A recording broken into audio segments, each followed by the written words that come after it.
Okay, let's get the ball rolling. Woo! Ito na. Finally, RRM in the house. Ayan, talagang mga feeling ilustrado. At least ito, kumpara doon sa isang logo natin, Mark, hindi ma-Disneyland to, no? Ito pang X-Men to. X-Men ang nangyari to. Sarah, okay ka ba dyan? Yung sa'yo medyo 1940s Great Depression, eh.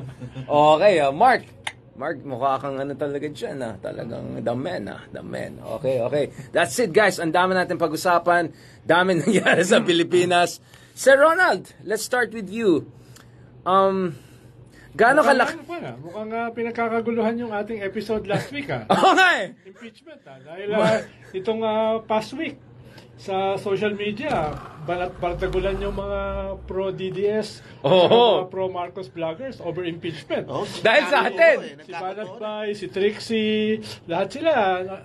Katapat yung mga pro-Marcos tungkol sa impeachment. So, dalawang kasalan natin. Pinasikat ko yung September ICC.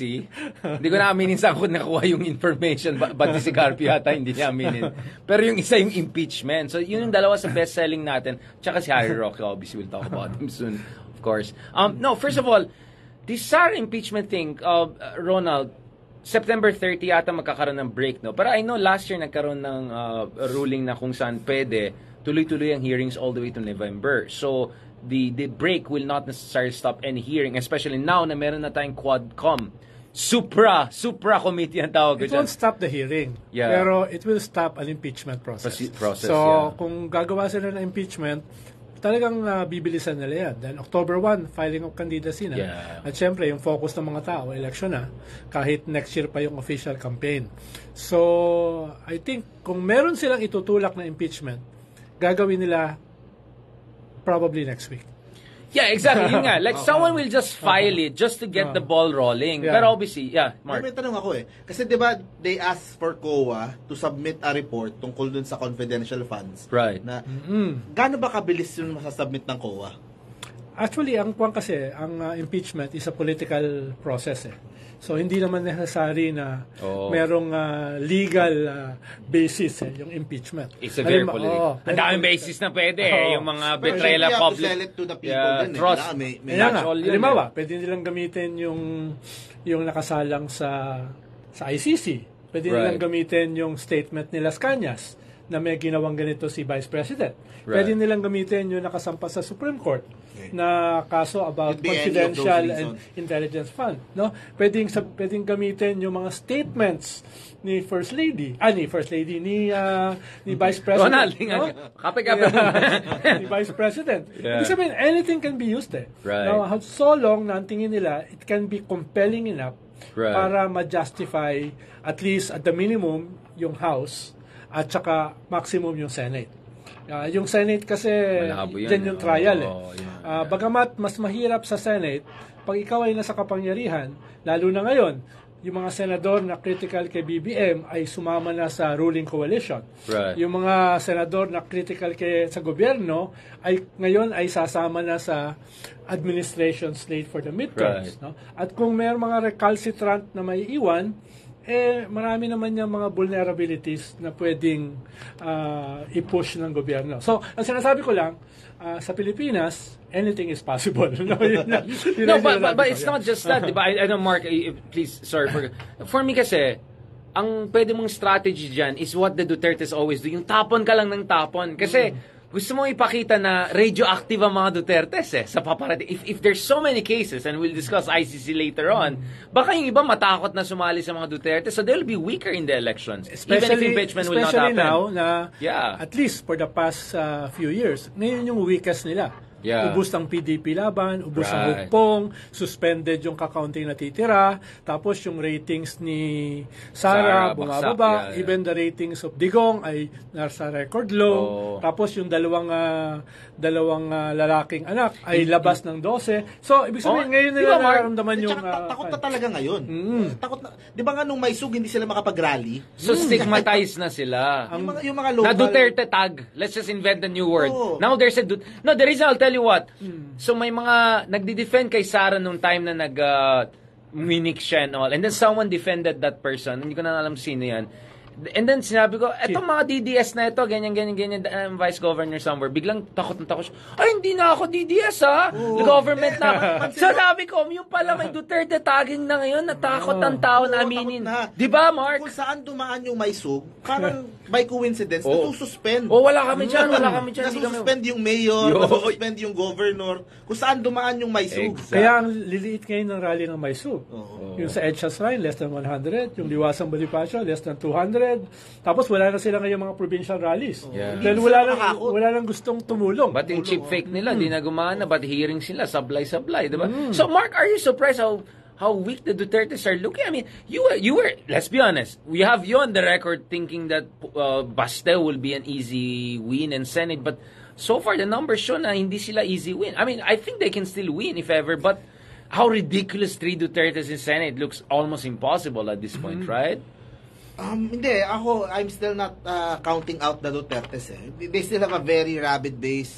Tamad nga lang lumabas. Hindi mo lang asahang mag-rally at pumunta sa... Pero, kumbaga sa election ballot, doon ka pa rin pwede, they can still cause damage during elections. So they have enough ammunition to cause damage, but they're not as dominant as they before. have to survive. Pero ang problema nila, kung sakaling maging successful ang impeachment ni Sara, totally banned na siya from any elective position. Patay ka. Hindi na siya makakatakbo kahit sa 2028. What are the chances na Sara will resign? Run na lang as mayor kasi parang just yung pitik na impeachment, di ba? Pwede siya yung mag-resign bago siya makonvict sa Senado. Pwede pa siya tumakbo. Di ba? Pero kung siya ay makonvict, paano yun? Forever na yun. Hindi na siya makakatakbo kahit anong posisyon. Kahit barangay. So you think, kunyari, for example, so maging moot na yun if she resigns from wala nang papatol sa impeachment proceedings, right? Yeah, tapos yun. Diba? Kunya, may impeachment proceeding next week. Parang, kunyari, iko-convict ka para tanggalin ka as vice president. Pero kung nag-resign ka na, wala nang papatol dun. Even Corona was given a lifeline. Right. Para hindi mag-resign ka na para matapos na. Dahil ito yung mga ebidensya laban sa iyo. Mag-resign ka na. Kaya ang tingin niya hubris. Tingin niya hindi mangyayari sa kanya. Pero ito tanong ko, timeline So for example, yung impeachment, it could roll as late August, early September. Well, sa House, mabilis lang yan. Kinakailangan mo lang ng isang... matagal sa Senate, bro. If example, September siya mapasa sa House, kailan siya magsisimulang i-trial sa May Senate? May 60 days pa yan, tapos may bicameral pa. Ang haba niyan. Ang impeachment kasi, ikuan lang yan i-sponsor yan, tapos sasang-ayunan niya ng isang kongresista, tapos pagbobotohan, no? Pero Ronald, matagal siya pagdating sa bicameral. Pero pag marami ang dami ng dadaan. Hindi, yung kay Corona, hindi dumaan sa bicam yun. Diretso yun. Hindi, wala nang bicam.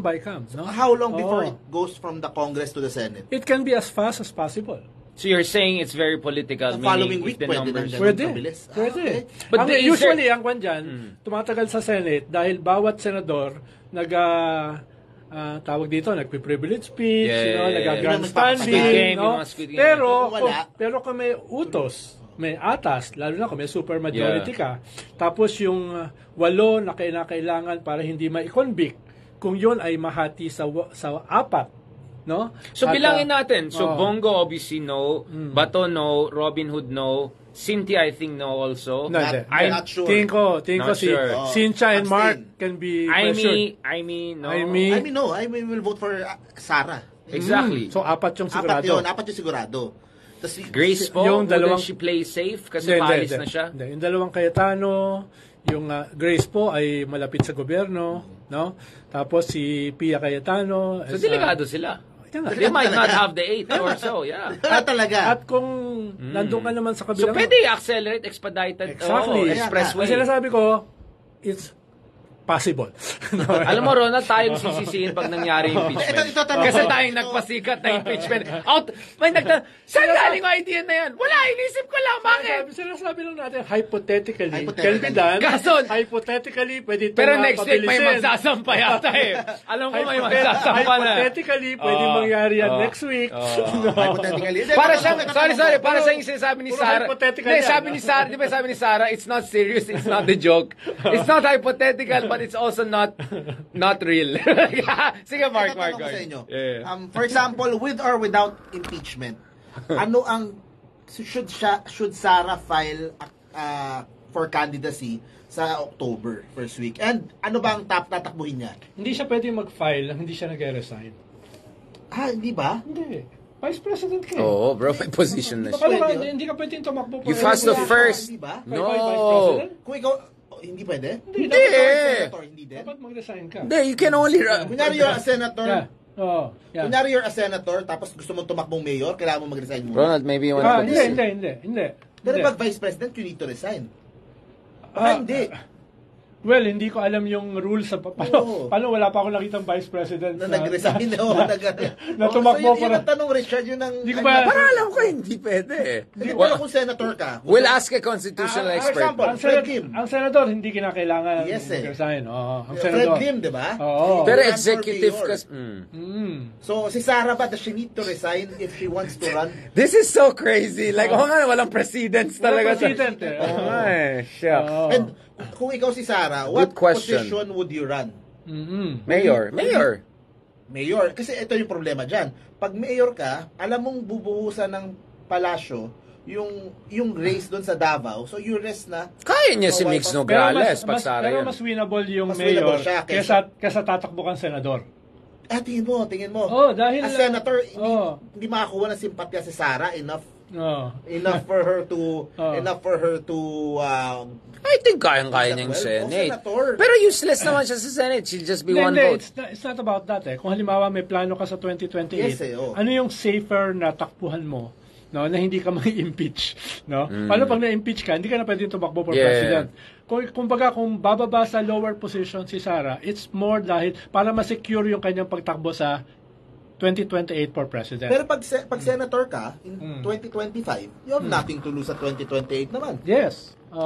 Yes. So okay. Pwede pang mga kampanya nationwide. Ang delikado lang dyan dahil may mga variables ka sa isang nationwide campaign na wala sa konti kung tatakbo ka as mayor. Sa mayor kasi mas kontrolado mo yung variables Hindi, pero kasi pag mayor, pag individual na tao, alam naman natin pag local elections, I mean, I'm not saying this specific to Davao, pero nangyayari talaga is pwedeng bayaran yung mga individual. Unlike pag senador, 100 million Filipinos, hindi naman pwede, kumbaga, you could win by sheer popularity or sheer... So, what is your take, guys? What is the best survival strategy for Sara? Kasi the idea is, she just has to hang in there and strong until 2026, 2027, Well, right? kailangan tignan niya kung ano yung mas viable siya.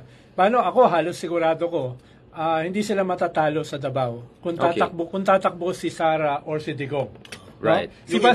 Si Baste may tulog. Si Pulong may tulog. Delikado. Kaya nila Zubiri, Nograles. Pero si Sara at si Digong, pushover yan. Sa Senate ay una masikip. Tapos even Bongo and Digong bumababa. Dati number 2, number 3 yan. Si Bato delikado. Ngayon number 5, number 6. No? Si Bato, within the next 8 months, hindi ko sigurado kung yan pa ibababa. Which means tatamaan din si Sara. Dahil pareha sila ng nationwide pero ang brand. basihan ko naman kay Sara, that's why iniisip ko din sa Senate, yung kanyang presidential numbers, kung nagna-number 1 pa siya sa survey ng presidential, parang imposible namang hindi siya makapasok sa senatorial. Number 1 siya, pero bumaba siya from 44 to 25. Ang laki nun that's almost 20% drop. Ibig sabihin, kung next survey ay magpapatuloy yon, free fall yon. Ganito, I agree with you, Mark, na meron silang potential to shoot up because of the Vismin and all of that. But I think what we're realizing with Duterte is they're not innovating much. There's something lacking, no? Parang they're using the old formula. Medyo nagbabago hindi sila nagle-level up maybe they're full, I don't know, but ang napansin ko, hindi na sila nag-level up. Yung style nila, style bulok pa rin. Yung ganun pa rin, yung mga Epal style nila na pampagulo and all of that. So, I agree with you, Mark, that if they played their cards well, never underestimate the Dutertes. But for some reason, they keep on shooting themselves in the foot, right? I mean, wag mong kalimutan, dun sa Okta Trust Approval Ratings, bumaba ng 19%. Tapos dito sa Oculum presidential ratings, bumaba ng 19%. Apples and oranges yan, pero parehas 19%. So same trend line, Tapos yung SWS, bumaba ng 19%. Di ba? Magic number 19 na ngayon. SWS yan, iba yan. Kung ikaw 0.6%, siya 19%. Ang kulang na lang, Pulse Asia.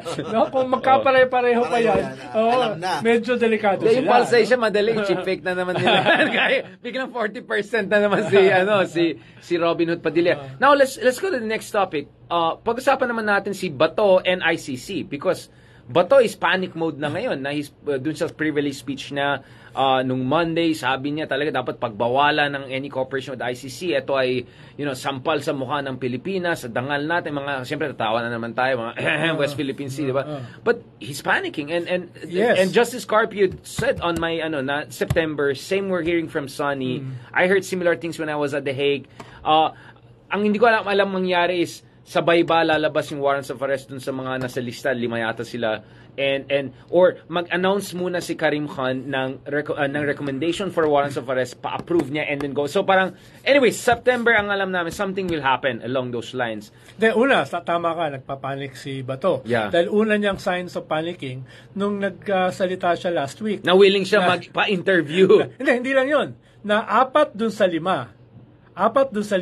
na magkakasama sila ay bumaliktad na. At no less than the speaker daw, no less than the head of NICA daw, no less than the Sonny Trillanes daw, ay kinakausap yung 4 para bumaliktad. At ang sabi to witness sila laban sa kanya. To witness laban Bato and Digong. At sabi nung tinanong ko si Sonny, ang sabi ni Sonny ay, I will neither confirm nor deny. Which means yes.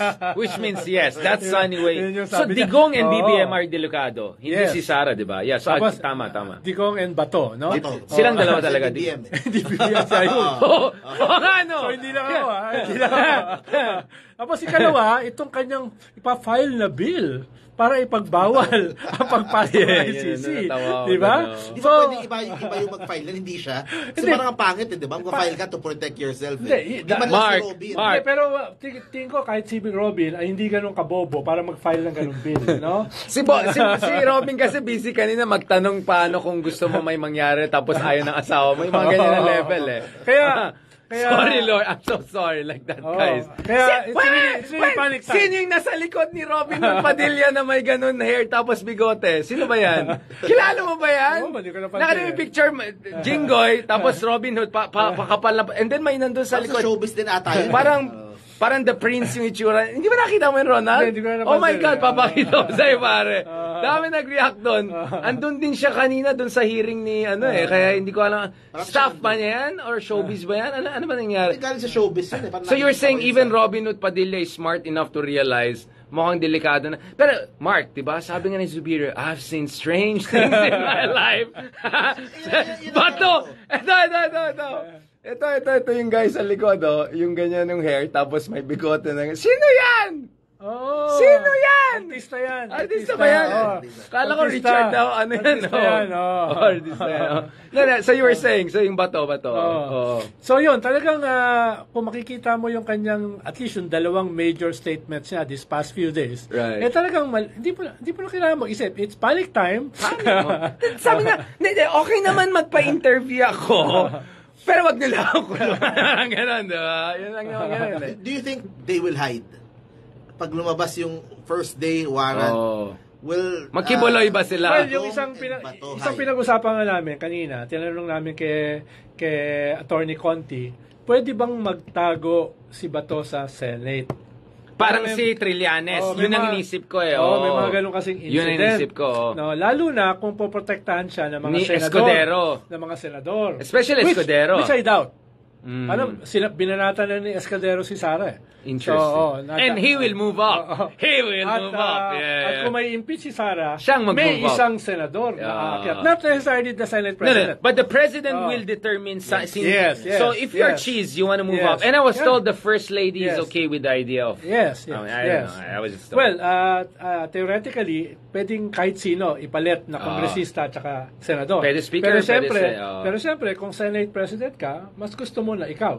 Lalo kung may first lady, future first lady. Lalo na kung may ambisyon ka sa 2028. Exactly. So, good point. Kaya,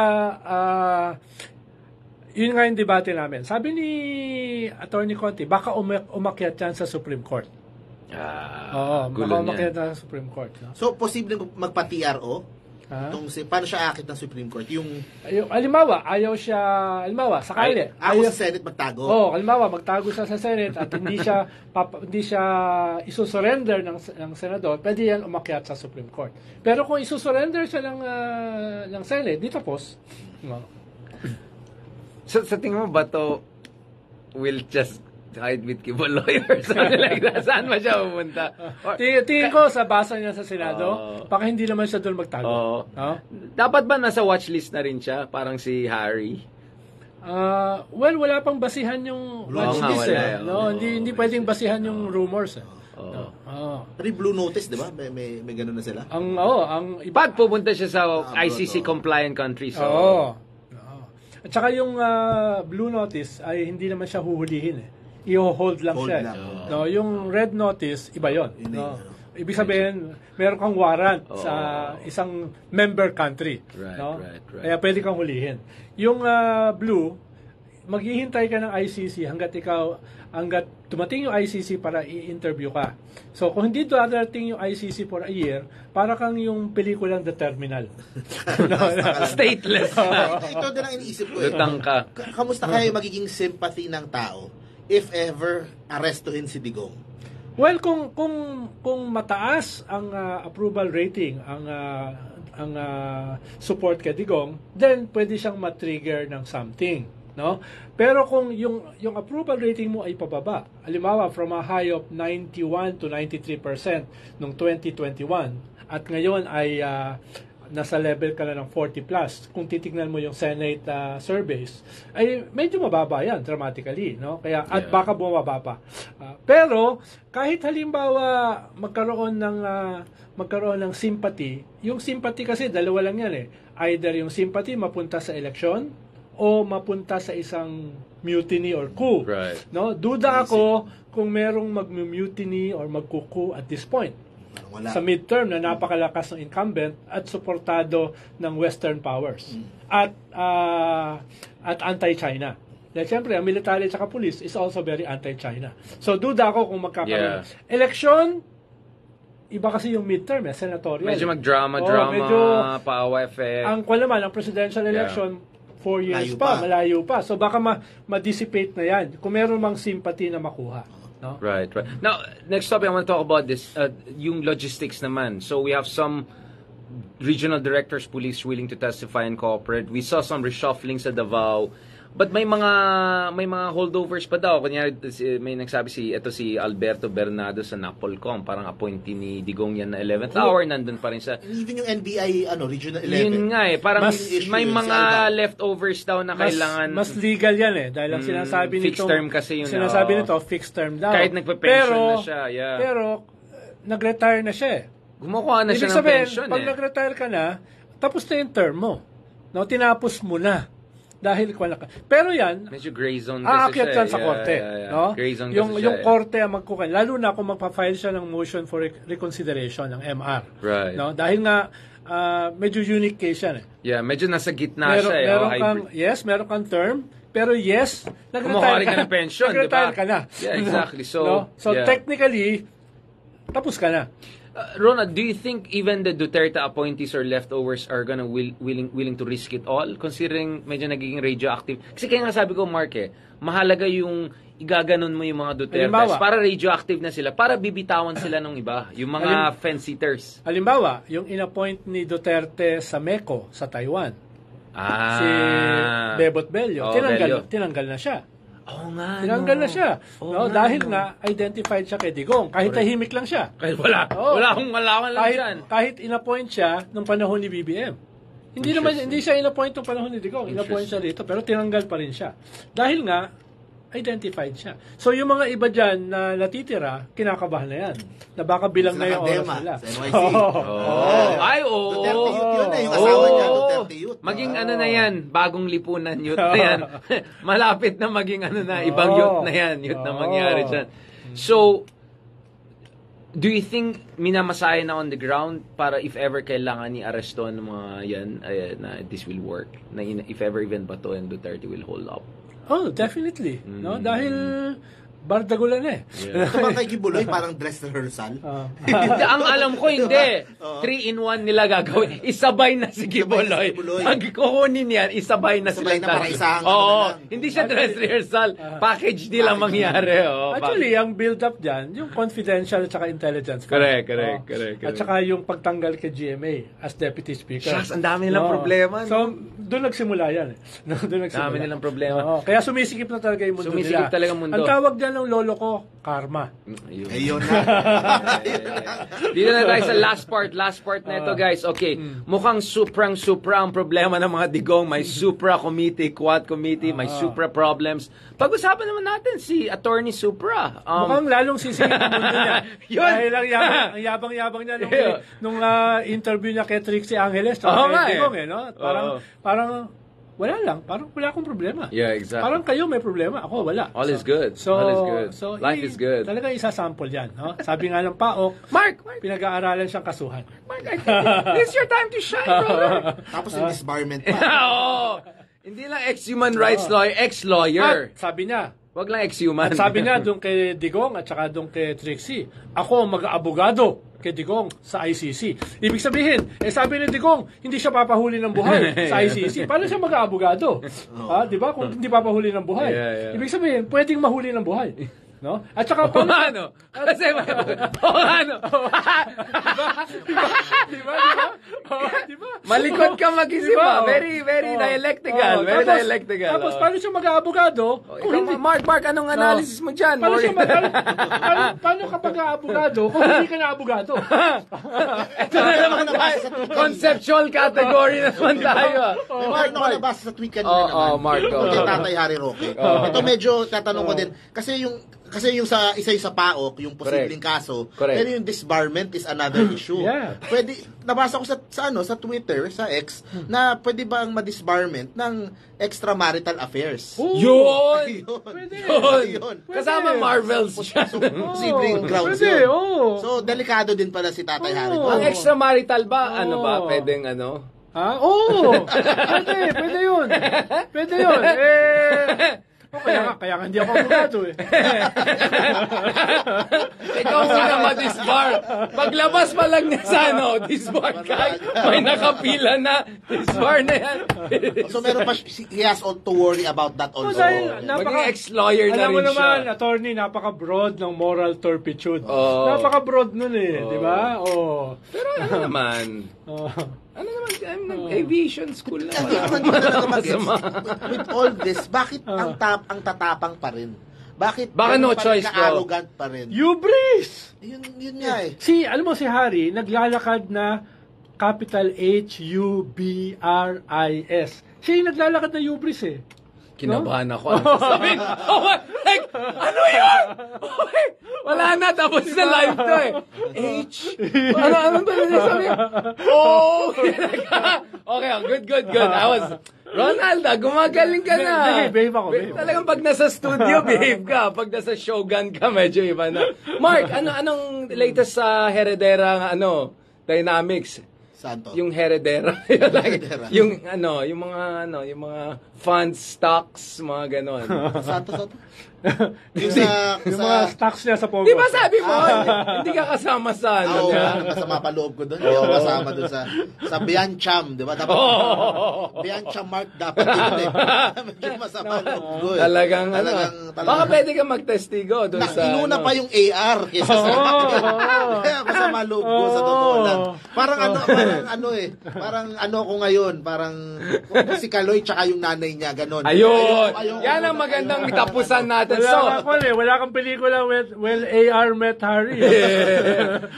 Bago tayo mag-Viva Max. Okay, dito muna tayo. Disente muna tayo. Itong impress ako kay Ron. Pag nasa studio, behave talaga. Pag Shogun yung background sa Zoom, medyo...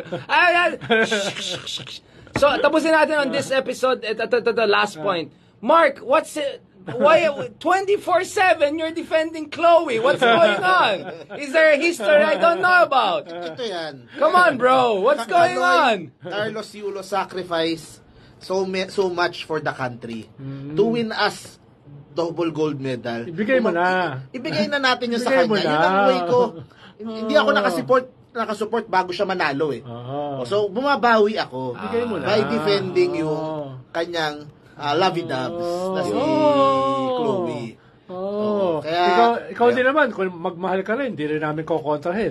Di ba? Kukontrahin ba natin? Pero, kung ayaw ni Mami, medyo delikado yan. Yun. Nakita niyo yung Mami ko. Hindi pwede yan. Suko na kami. Ayun na, Mami. Suko na kami. Nakita niyo yung Mami ko. Ano naman yung Mami ko, di ba? Hindi ba? Yung Mami ko, fans club ka niya eh. Pero tingin ko ito, sila Kaloy naman, magkakabati naman yan sa Mami niya. Kasi, it would be good Kasi si Chavit sabi niya 5 million daw. Pati yan pwede i-monetize. Parang siya yung kukuha ng credit pag nagkabate. Pero 5 million is still. Pero hindi, sa akin nga, it would be good for his heart and good for his image din. Kung makipagbati siya. Nasa iyo na lahat eh. May pera ka na, may love life ka, may kotse ka. May kondo ka na. So ang natitira mo na lang gawin, ayusin yung pamilya mo. May JT Manukan ka Mabait na na for bata life. si Kaloy. And doon sa part naman ng nanay, I think makikipagbati din naman. There are 100 million reasons para 140 million. Makipagbati. May Land Cruiser pa. May Mahal Land naman niya si Kaloy. Wala namang question. Pero ako kasi, okay, Kahit di naman todo bate. Kahit yung medyo civil lang. Kahit si Chloe, huwag lang nakaaway. Hindi, ang point ko, bakit wala sa Malacanang yung daddy niya at least or yung mga kapatid niya? O sige, yung mommy. Hindi gumana si Fortune. O sige, ayaw na.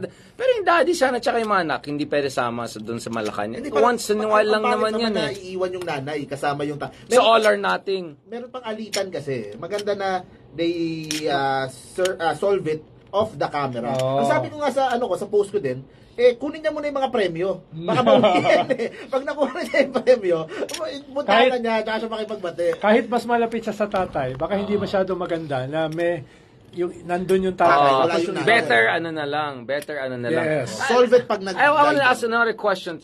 Sana yung mga nagbibigay ng condo, hindi ito yung mga controversial na real estate na medyo muntik na sara, di ba? Yung tawag na sports washing, di ba? Okay, ni-screen naman nila yung mga pogos. Baka naman. Nila, pero ang kwan dito kasi, ang daming senador ngayon ang gusto magbigay. Pero yung 30 million na ibinigay papunta ron, 23 senators naghati-hati sa 3 million.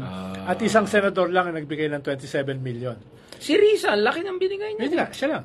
Pero bakit kay Kaloy ba or dun sa buong team? Sa buong team. Let me apologize. Kasi na-misunderstood ko yun. Kasi, sa buong team. So why would he give to the whole team? To Kaloy lang. Before, di ba? Before the Olympics. So Risa can take more credit than any Pero senators. siya yung hindi epal.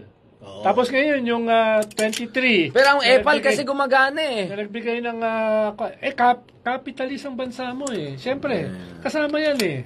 No? Kung capitalist ang bansa mo, yung politics mo is also capitalist. On that note, very depressing note. Sorry Mark, wala pa ring updates dun sa inheritance mo. But hopefully on the next episode, guys, I hope you enjoyed. This is it. Legit in the house. RRM.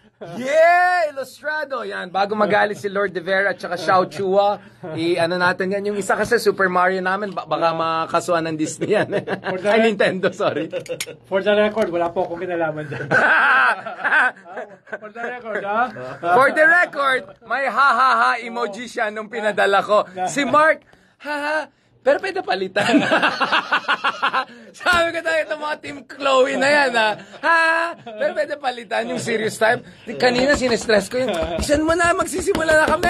Ayan, tuloy. So, kaya dalawa yung logo namin today. Bahala na kayo pumili. Thank you very much again to everyone for enjoying. Ito na. May competition na! Barangay Love, Cool Pals, get ready! To the Team Philippines in the house. Thank you so much again sa lahat ng mga sumuporta sa atin. Lalo dito sa aking mga kasama, the biggest of big R's, si Attorney Mark Gamboa. I really enjoyed this discussion. Hopefully, tuloy-tuloy ito every week. Hopefully, around Thursday.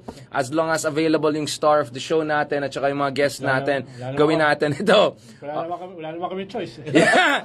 Ayan na. Nagpaparinig na.